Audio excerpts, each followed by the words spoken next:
So you want to learn R and you don't want to go through all the headaches. On top of that, so many videos tend to not be so helpful.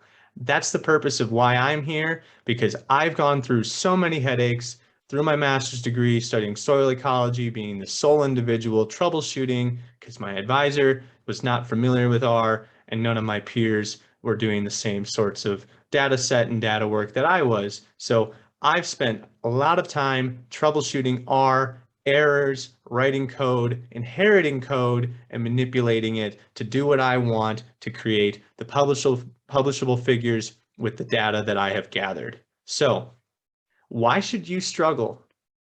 I've done a lot of the struggling, and I really feel like not everyone should continue to try and butt their head against the wall to get those breakthroughs that are necessary to progress yourself in research, because at the end of the day, your research is about storytelling, and you should not have to reinvent the wheel to achieve what you need to with your data. So please hop over to my videos, and if you don't see something you're interested in, write a comment.